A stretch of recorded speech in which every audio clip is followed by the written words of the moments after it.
Welcome to Danny's Chop Shop here on the Social Suplex Podcast Network. I am your host, Danny Kugler, and I have with me the host of the Stick to Wrestling podcast, the 605 podcast regular. I can't even say regular today. John McAdam. Danny, how are you, man? This is the second time we're doing this, as I had you on my Meet the Press Slam show. I should link that show in our description because we're going to be continuing our conversation from that show. And it's going to be It's just interesting time in wrestling, honestly.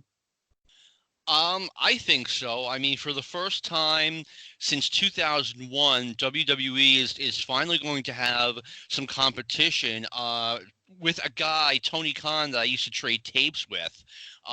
We were pals back in the AOL days, and we would talk wrestling and college football. But anyway, and I say that, I never saw TNA as any kind of a threat or even a minor competition to what the WWE was doing. And, that's not me knocking them. It was just that, even though they were on national cable, what they had was so weak. I mean, it just never got off the ground. And it was more of a niche than anything else. Yeah. I mean, if that, wow, it just dawned on me that in a few months it's going to be 10 years since they tried switching to Monday night and creating the new Monday Night Wars. And my God. That was a major bomb. That was a major bomb. I remember it like it was yesterday, because this is when I started becoming a super fan, honestly, around 2010 and 2011, where I discovered the internet. Yeah. Not the actual internet, but the internet wrestling community and torrenting, unfortunately. But we won't tell anybody about that. And I started going to independent wrestling shows, and I started realizing there was other wrestling besides WWE. And you want to know what the catalyst of that was? What was that? It was an unfortunate event. It wasn't the Misawa death. Honestly, like, people were talking about Misawa as the greatest wrestler of all time at the time he was passed, and I have this distinct memory of searching Misawa on YouTube and watching a Misawa Kobashi match and being blown away. If I wouldn't say he's number one, but he's definitely, I think number one's Ric Flair and everyone else is number two, but he's in the conversation, certainly for a top 10 spot. Yeah, and I recently did a project, The Greatest Wrestler Ever, over at Pro Wrestling Only, and it was interesting. I think Flair finished 1 or 2, but it was interesting to see what wrestlers ranked highly. And yeah. I felt like some of my favorites didn't get that much credit, like a Shawn Michaels or stuff like that. Even though they finished highly, I thought they were greater. Also, because I haven't watched that much wrestling yet in my fandom. Uh-huh. Too, so it's interesting to see where people are in their fandoms, and that's why I like doing projects like that. I mean, I don't know where I'd rank him, but Shawn Michaels, like him or not, was an elite in-ring performer. Even after he retired and came back, he was elite. So, I'm not sure where I would rank him, 10, 15, 20, whatever, but I mean, he was great. Yeah, and it's just interesting to see, like, some wrestlers you liked when you were younger, who dawned on you that they totally sucked or they weren't as good as you thought they were. Oh, that's happened to me countless times. Well, that happened with you, because I used to love Finlay, even though Finlay's great. He's not like one of the all-time greats. I used to love Finlay because he was Irish. Okay. And I'm half Irish, so I just gravitated to Finlay for whatever reason, even though he was a heel and I was a babyface loving kid at the time. So what are some wrestlers that you liked when you were younger, and you look back now and you're like, boy, I liked him. Oh, I mean, anyone who has ever heard me on a podcast, I think already knows the answer to this one, but I don't think I'd be a wrestling fan if it were not for Chief Jay Strongbow, because when he returned to the WWF spring of 1976, I went from, casual fan, if I was channel surfing and wrestling was on, I would watch it, to wrestling being appointment TV, and it was appointment TV for about the next 15 years. So, and then that didn't last long. Maybe a year later, I was more of a heel fan, even though I was like only 11 years old, but that's okay. But yeah, Strongbow was terrible. His matches were terrible. His interviews were worse. He, was old and, putting on pounds by the time I saw him for the first time, let alone when he came back. But yeah, Strongbow was terrible. But you know what? He had charisma, and that's what counted. He got me to watch, and that's what counted. Other side of the coin, until I started getting the Observer in late 1986, I thought Mr. Saito sucked. Because Really?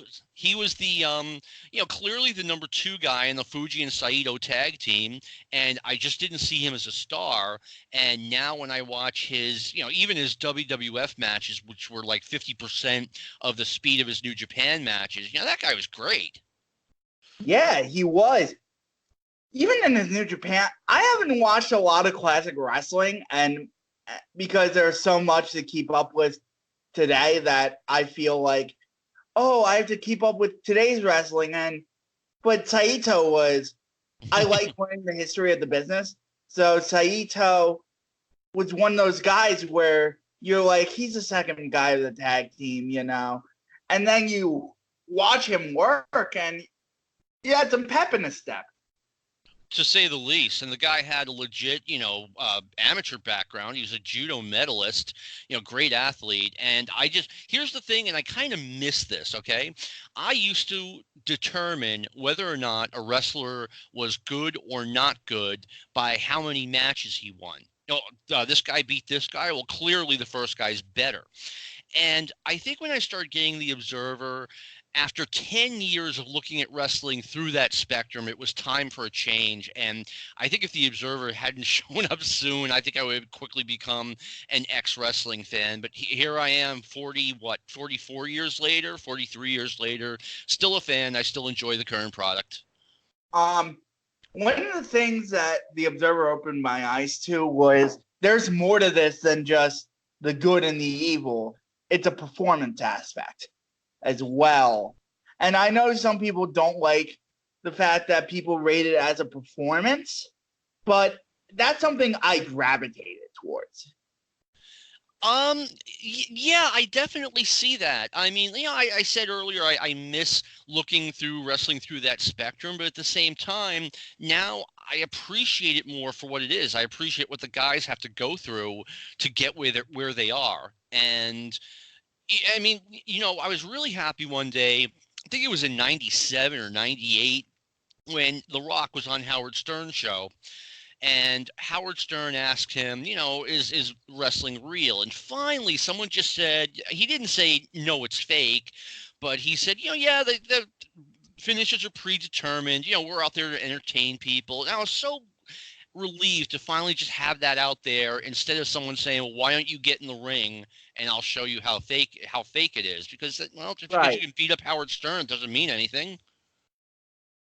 Right, because I recently talked to Bo James, and he's one of those people, those traditional pro wrestling fans and persons part of the business that say, "Oh, I hate being out in the open about it," but it's like, and it's not his fault, but it's like I grew up differently. So it's a different product. It's changed. Mm-hmm. Some people say wrestling's evolved. It's changed. It's changed dramatically more than once since I became a fan. I mean, Vince McMahon put a wrecking ball through the wrestling business in 1984, and what you saw in 84, 85, 86 did not resemble the wrestling I grew up on. And he gradually got sillier and sillier until, well, 91, they did some more hardcore stuff. But, I mean, I just got done watching some of the stuff they were doing with The Undertaker in 1994, where they put him in the casket and this green fog started coming out of the casket and he gets raised to the heavens and all that crap. I mean, come on. Yeah. Yeah, I'm it's weird. I'm one of those people that, I liked wrestling better, a lot better in like 97, 98, 99, the Attitude Era than I did the mid 90s. The mid 90s were terrible. Yeah, the mid nine. Even though the work rate, I look back on some of those '90s shows. I will watch like a Survivor Series '95, and the work rate's pretty good, but it's so cartoony that it's like, yuck. Yeah, I mean, Shawn Michaels was really good. Brett was obviously really good. Owen was fantastic. But I mean, I was obviously I'm prepping for something, but the match between the two Undertakers, my God, at SummerSlam '94 was beyond terrible. The crowd was just dead, and I My thought, friend recently watched that for his Boys of Summer series on the Voice of Wrestling Patreon, and he's like, I thought at the time this was horrible, and now I thought it's even worse. oh, it was. I couldn't believe what I was seeing, even by WWF standards. At that time, that match was terrible. But yeah, I like I said, just I thought that was an absolute low point in WWF, and I'm glad that they, starting around fall '96, they flipped the script a little bit. And the reason I'm talking about this, once people got on the internet, once that became a common thing, and you had people like myself, and other people who read the newsletters. Once you had a space to hear what we had to say or read what we had to say, the secrets were out. I mean, there was just no way you could. Wrestling was, kayfabe was dead in a way. Yeah, but in some forms, kayfabe is still alive because I think like leaning into injuries can be a form of kayfabe, like leaning into I'll give you a perfect example. Like in the G1, Will Ospreay took a night off because he had a stinger in his neck, and he was facing Kota Ibushi the next night. And people were so concerned about Will Ospreay crippling himself because he had a stinger and exaggerated, which is still a semi-bad injury, but he was okay to fight Kota Ibushi and made each spot on the head drop. Not, he didn't get dropped on his head intentionally, but Kota Ibushi worked on the neck and stuff like that. It made each spot more impactful.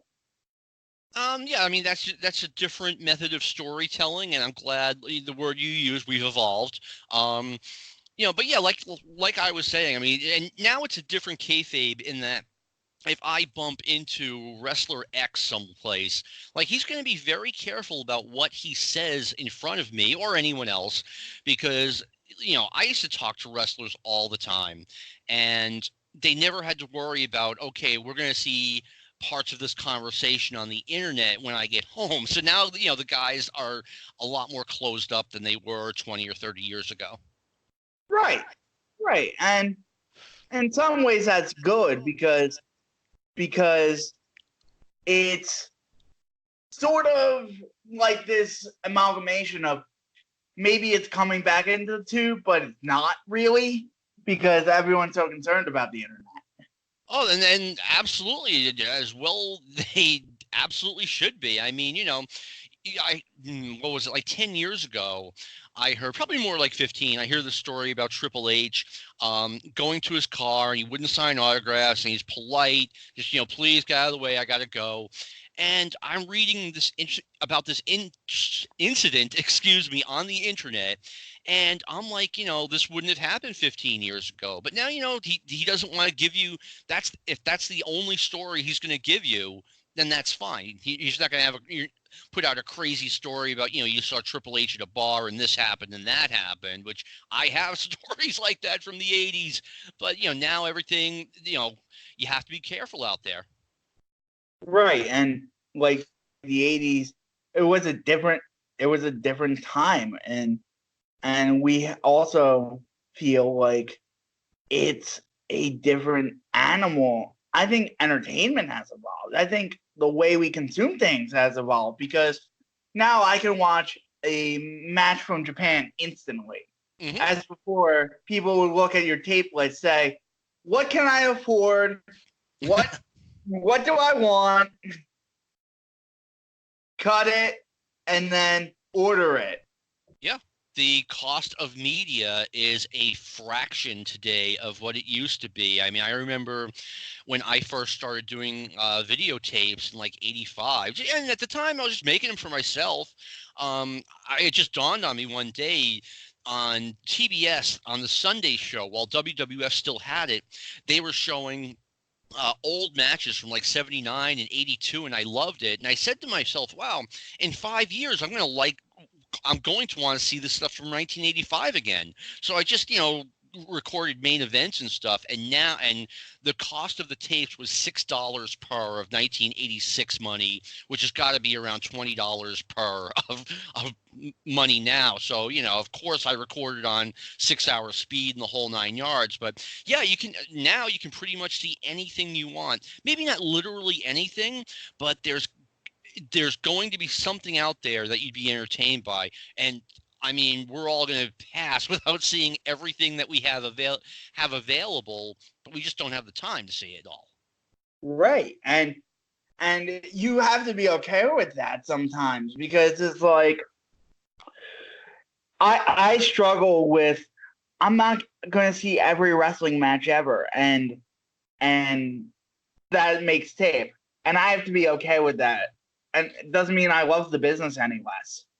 No, I mean, I would like to if the me from 80, let's say 1982, I could bring that person into my living room right now, and I could show them this thing that I have that is roughly the size, I don't even know what to compare it to. It's about the size of half a hockey puck, and it's connected to my TV, and has every episode of and on it, I can watch every episode of World Class Championship Wrestling from like 1982 through, I want to say 1988, and I'm not going to watch it because I just don't have all that much time, and I have so many other viewing options. Right. What have you been watching recently? I recently have been watching a little bit of 80s AWA, 80s Portland. I just got some Southwest Championship Wrestling in that I'm going to be viewing in the near future. I watched some Houston recently. Let me look it up, because I can't think of the match that I watched from Houston a while back, because I'm doing a series on my Get in the Ring show where people compile like the 100th greatest match ever. And that's a subjective list and all, but people voted on it. People had 491 different nominations. They nominated matches, and they went and voted, and each had a top 100. And it's a lot of work, but here's what I watched. Where is it?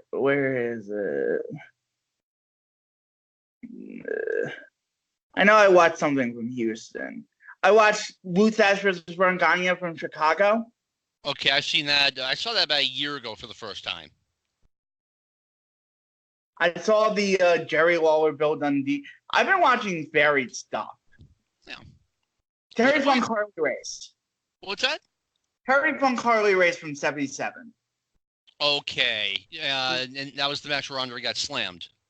Yes. Okay. I remember seeing photos of that and just being amazed that Harley Race, I mean, let's face it, he didn't have the world's greatest physique, could pick Andre up and slam him. So what did you vote the number one match? from Houston, 7/1/1977. Okay. Now, what did you vote as the number one match, or did you vote?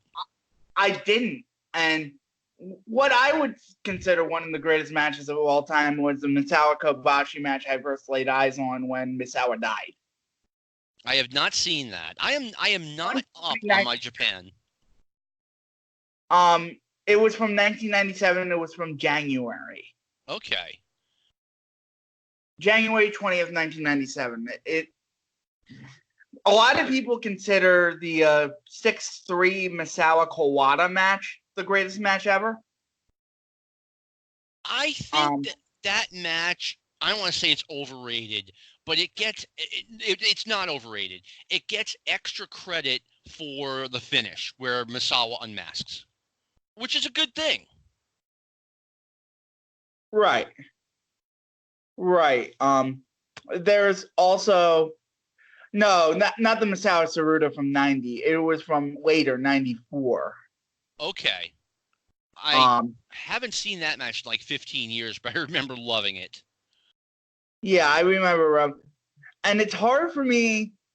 I don't know if it's hard for you because you grew up in the 80s and in the 70s, but it's harder for me to look at a match from modern eyes and look back on it with subjective eyes from 1977 or 1986. Like I watched the Sangre Chicana Perro Aguirre match from UWA, Hair versus Hair.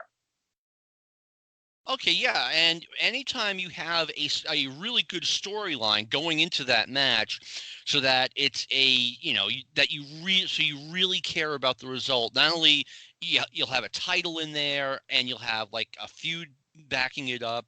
It makes the match mean a lot more. So obviously, it's going to be better thought of. Right, and I appreciated it, but I don't think I gave it all the credit it's due. And this is like, it was the same thing with the Loser Leaves Town match. I still thought it was excellent, but I don't know how good it really could have been because I wasn't living in Memphis in '83. Right. I'll tell you this. I was watching some old Mid-Atlantic footage, the stuff that Jim Cornette saved from the janitor in Atlanta. And they had a match. It was Blackjack Mulligan against Baron von Raschke, and the two of them were doing nothing. They were trying to apply the claw on the other one, and there was very little action. Yet the place was going crazy, and Right.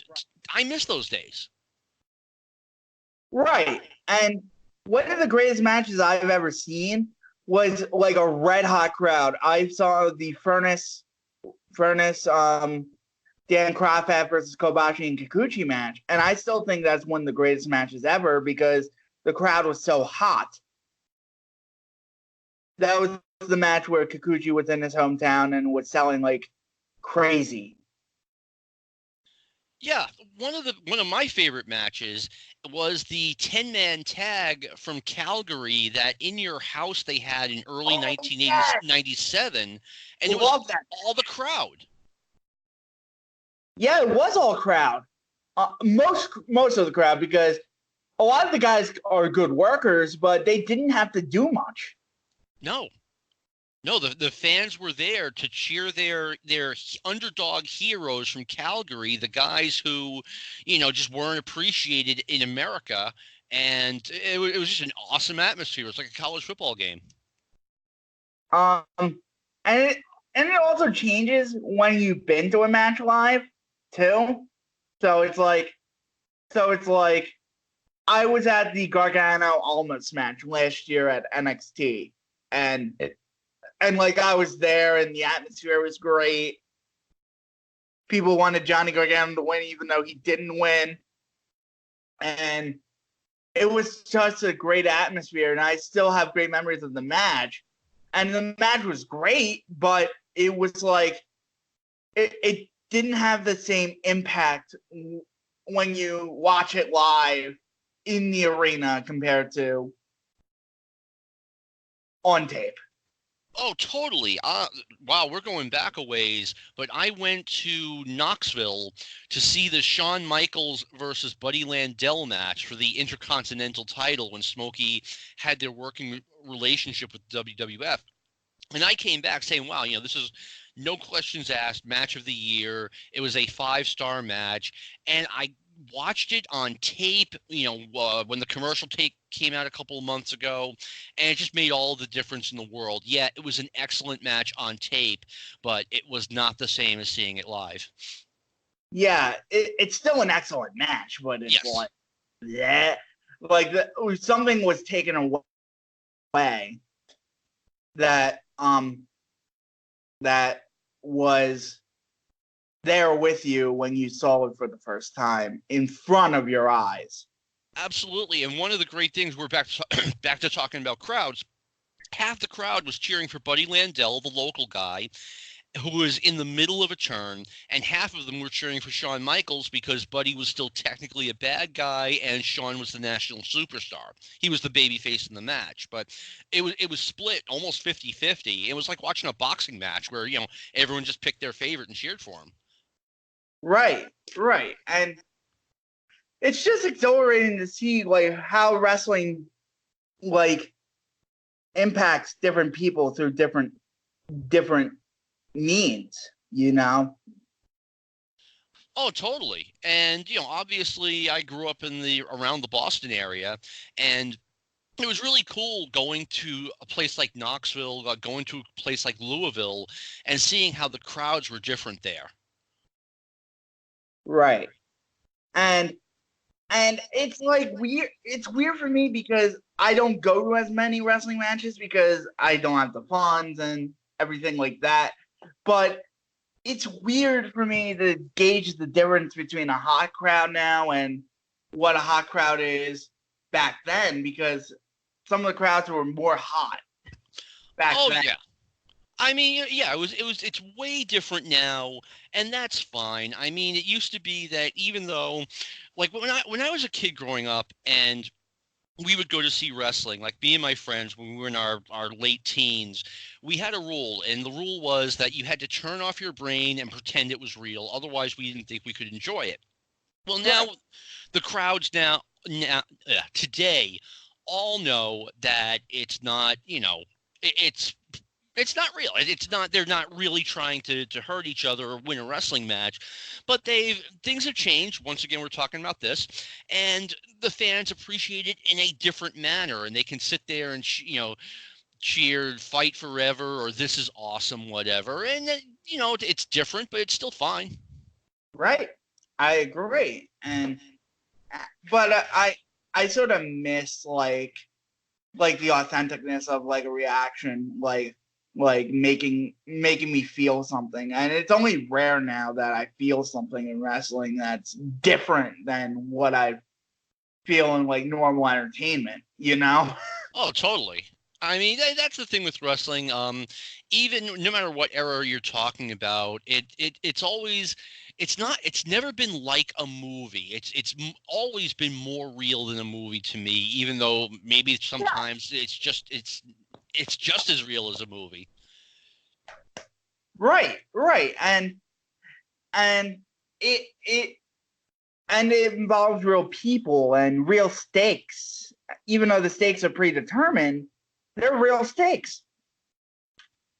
And you know what? You say you're right. The stakes are predetermined. I mean, I remember watching Ric Flair and Ricky Steamboat during their match. What was it? It was May 1989. I'm trying to think of the name of the pay-per-view. I remember watching that match because I watched that match recently, actually.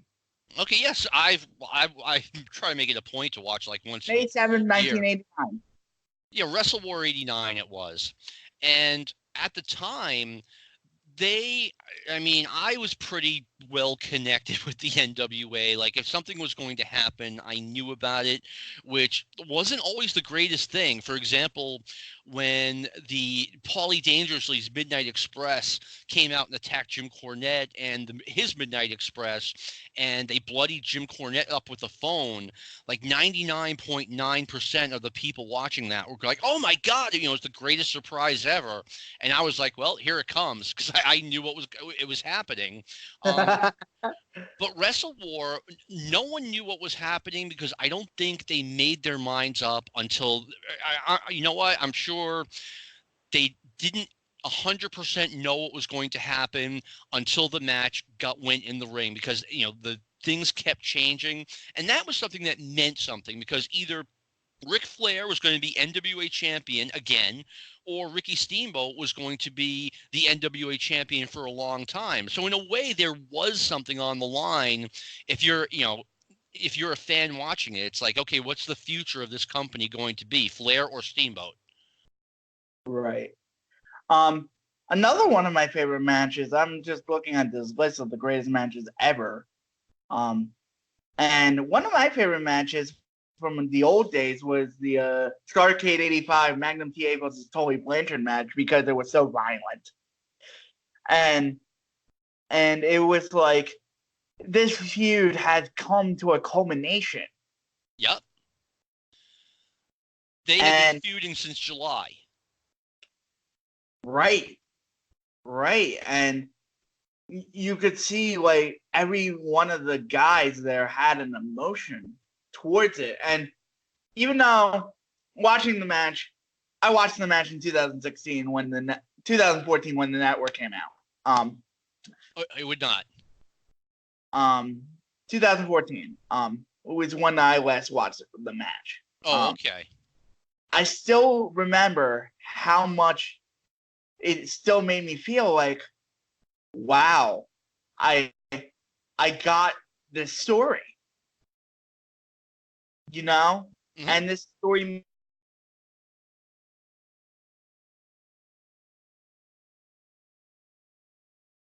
but it made me feel good that Magnum kicked Tully's ass. Oh yeah, and Tully had it coming. Tully totally had it coming, and it was a really good job by Dusty.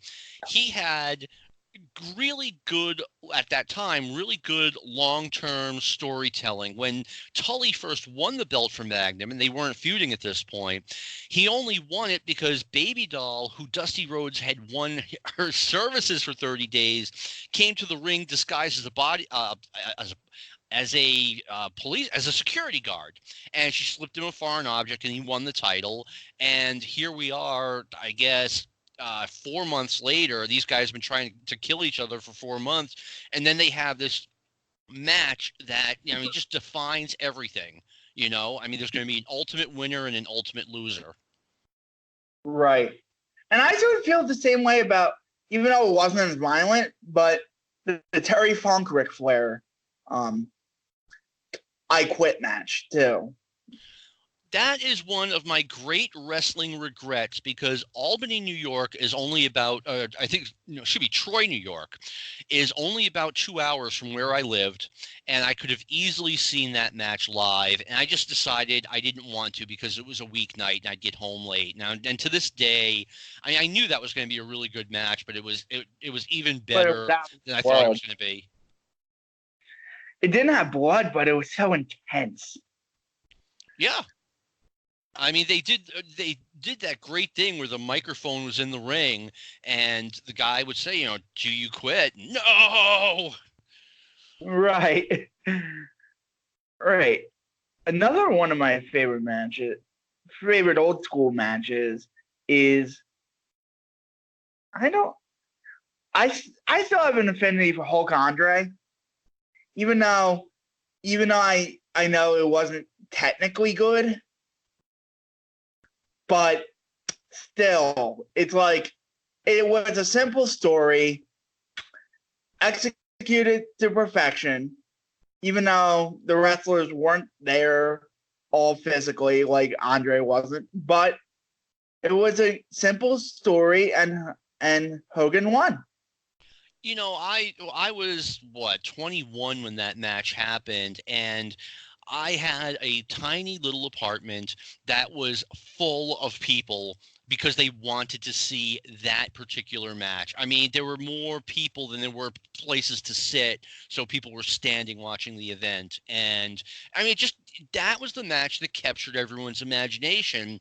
And to me, like I enjoy seeing the 4 or 5 star match as much as the next guy, but at the same time, Hulk and Andre, it captured the imagination of the average fan. I don't think we'd ever seen anything like it before, and I know we're not going to see anything like that again.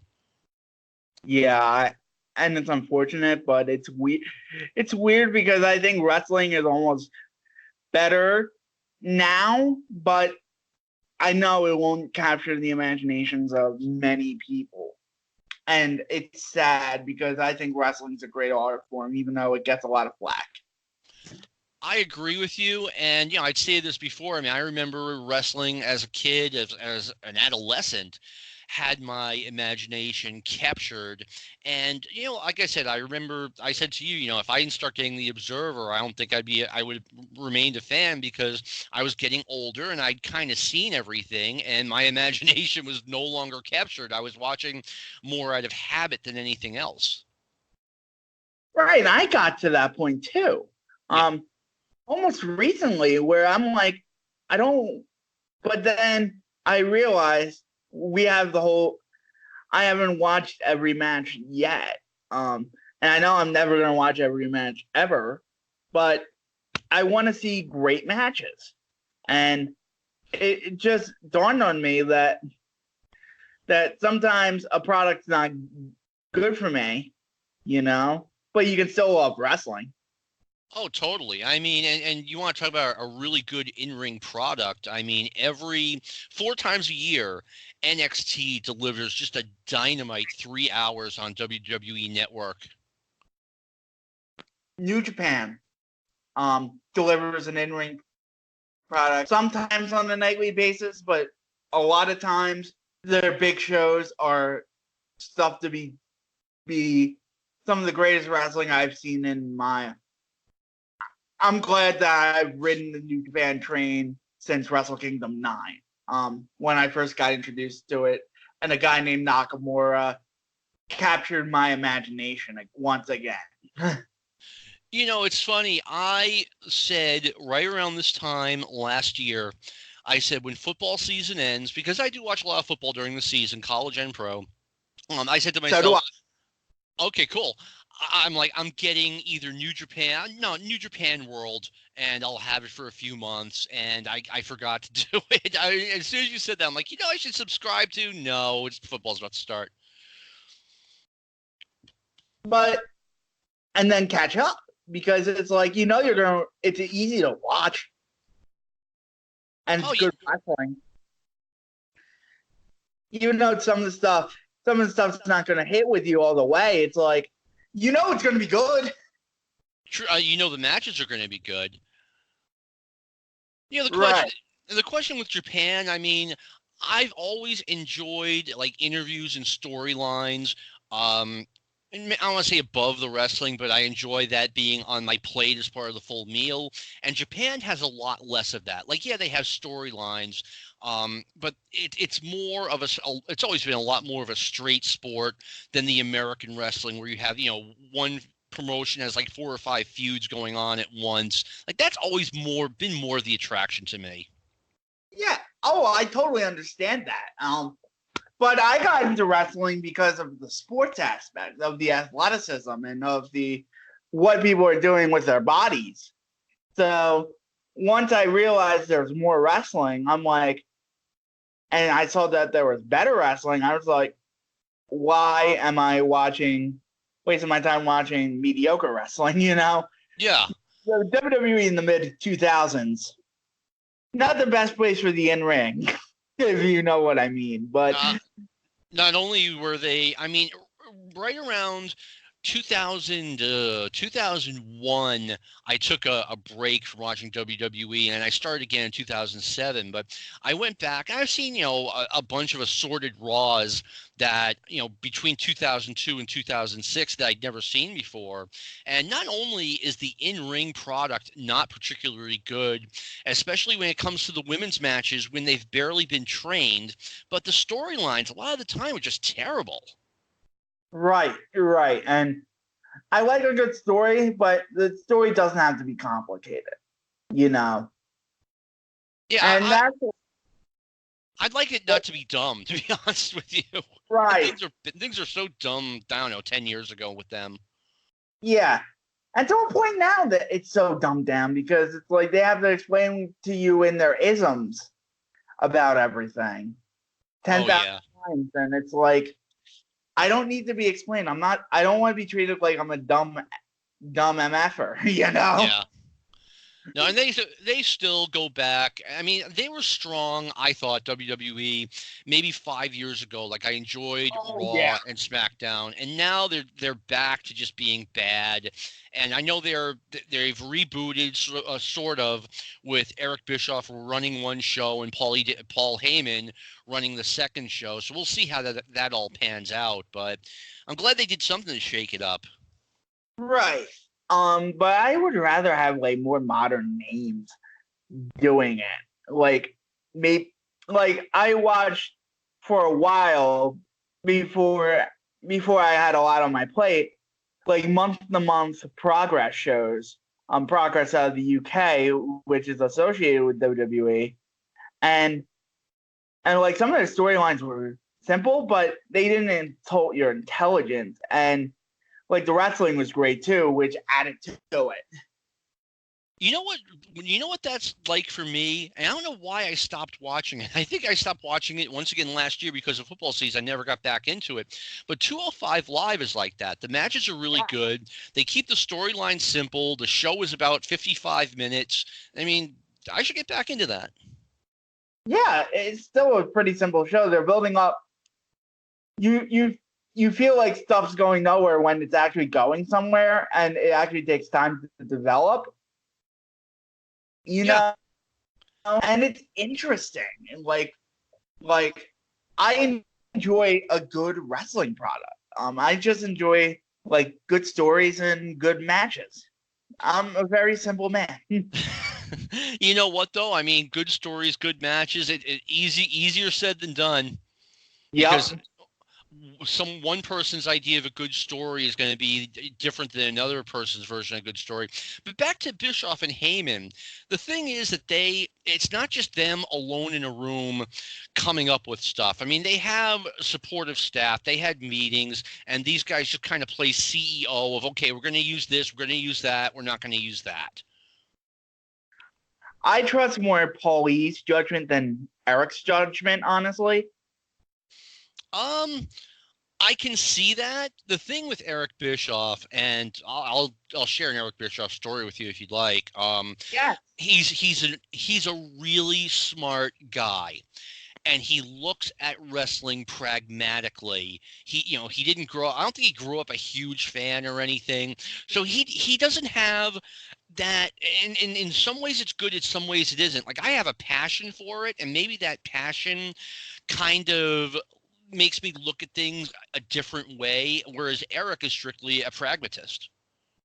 Right. And Paulie looks at it similar to the way you and I look at it. Like, we love this thing. We want to be as good as possible.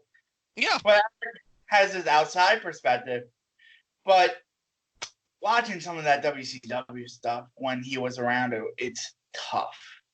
True. I mean, at the end, WCW was at the end, like the last 2 years of it was unwatchable. Yeah.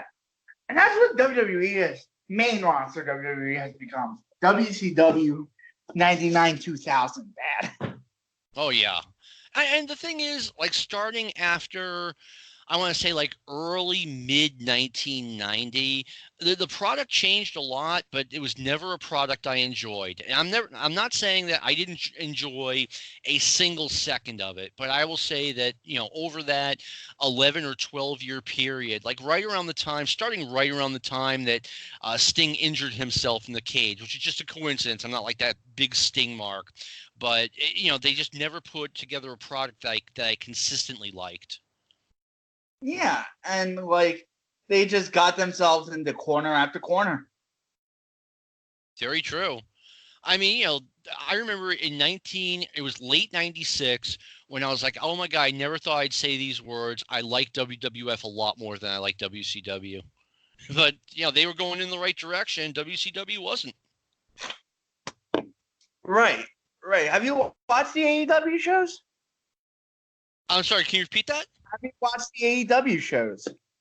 No, I haven't, as a matter of fact. And I'll tell you what, I mean, congratulations to them. They got close to 100,000 buys for a pay-per-view that was $49.95. So good for them. That's a really good start, and I'm looking forward to seeing them on TNT come October. Yeah, Wednesday nights, which is also a good night because football. True. Excellent point. It's even a better night because there's no WWE, excuse me. And I don't think it would be a good idea to go head to head with Raw. I didn't think it was a good idea when Eric Bischoff did it, and I turned out to be wrong. But I think that things have changed, and you want your own night. Yeah, I think every promotion should have not every promotion, because Saturdays, all the indie promotions in the country run at the same time. It's different, but major promotions, you have your night and stick to it. Yeah, I agree. I totally agree. It's funny. Growing up in the early 80s, I mean, the WWF was on 11 in the morning on Saturday mornings, and World Class came on at the same time. And it drove me nuts. I'm like, why don't you just be on at 10 or be on at noon and everyone can see both shows? But, I don't know why Channel 25 put it on the same time as WWF. Right, because you had to choose, and I don't want to choose. Exactly. Especially when this was a time when we got like 2 hours of wrestling on TV. No, that's not true. The WTBS show was on by this point. So we got like 4 hours of wrestling a week, and then it went up to 5, but 2 of the shows were on at the same time. And it's like, how many hours are there in a week, and couldn't you pick a different one? When did you start getting into the tape trading industry and everything like that? I'll tell you exactly what happened. In 1986, I came up with this idea where, okay, I live here and these are the shows that I get, and there's got to be someone in Louisiana or Arkansas somewhere who would be willing to trade tapes with me. I will send them, the stuff that I have, and they can send me Mid-South Wrestling. So I sit down and I handwrite letters to everyone who has an address out there. Like if you put a tape trading ad out in Wrestling Eye, or just anything where I had your address in Wrestling Eye, I would sit down, I'd write a letter to you, and I would say, look, here are the shows I get if you're interested in making a trade. Well, one of those people that I wrote to was a guy in Campbell, California named Dave Meltzer. Right. And he sends me he sends me a free month of The Observer.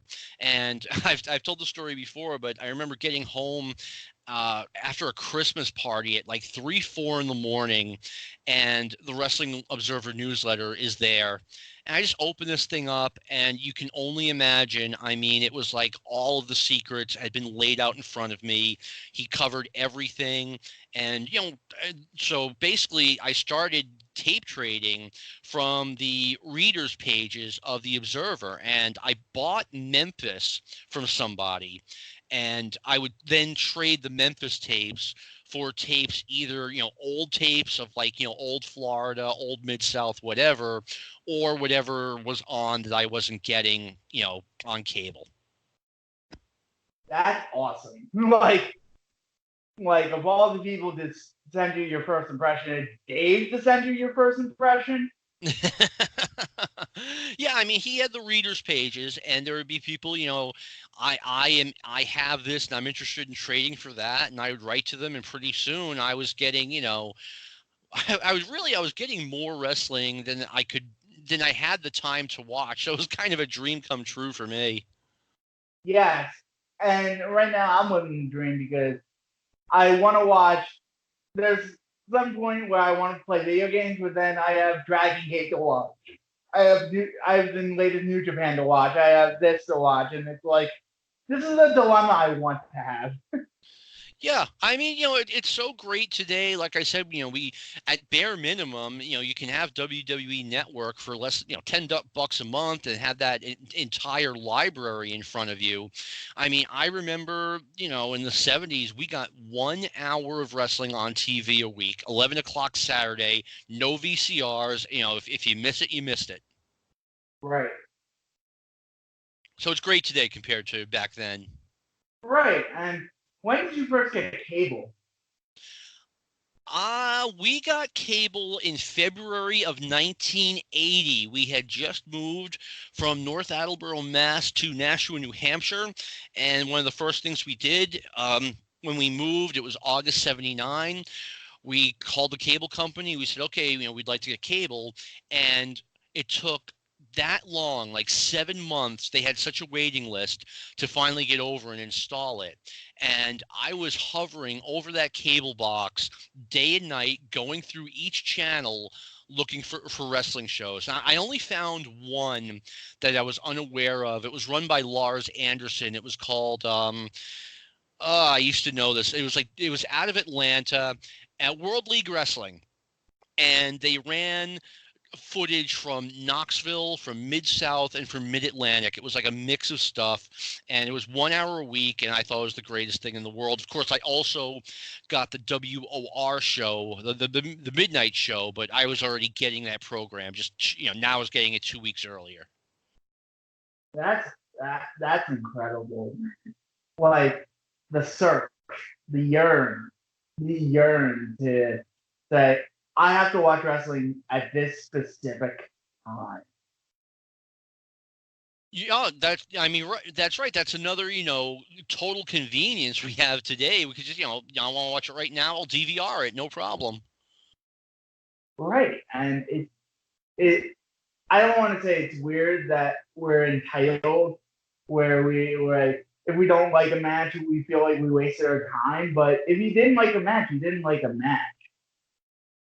Exactly. I mean, now they just updated WWE Network so that you could, if you go to any of their programs, they have you go down a row and it has each individual match. You don't have to fast forward looking for everything. So that's another really good innovation they have. Right, and it's getting easier, but it's like, wow, I just have all this wrestling I can watch.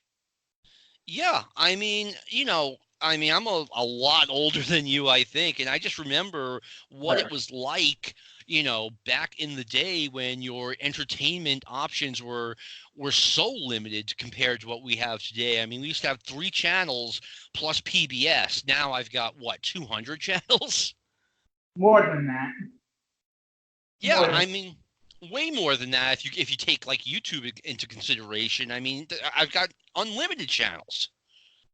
Right, and I just love that we have an unlimited supply, but it also creates this dilemma of what am I going to watch and what am I going to spend my time watching it. And I've always struggled with that because I am ADHD. So I have ADHD and I have all these mental things, and I'm like, my God, it gives me anxiety almost. Yeah. Yeah, I mean, I appreciate how lucky we all are at this point. If you're born into this world, you take it for granted. I don't know what it was like growing up, I guess, in the 40s and 50s, and there was no television, for God's sake. Yeah, yeah, and no television versus we actually have television, and we're actually going to do some things with it. You know, it's amazing, absolutely amazing. So you want to get your plugs in because we're at about an hour. So you want I'm to get sorry. your plugs? Oh yeah, definitely. If you enjoyed hearing me on this show, and I hope you did, check out Stick to Wrestling. It's easy to find. Just put Stick to Wrestling in Google and it'll come up. It is a 1 hour show featuring myself and Sean Goodwin. We do keep it to an hour every week. We usually pick a specific topic and go over it. It's usually a 70s or 80s topic, although not guaranteed. But we do stick to wrestling, and it's the fastest hour of my week. And like I said, check it out. I hope you give it a try. Yeah. I'm at DJD Coops Wrestle on Twitter, and my other show, Get in the Ring on Social Suplex, is on at GITR Wrestle on Facebook, on Twitter. I'm all over the place today. Nothing wrong with that. Thank you, John, and have a good day to all my listeners.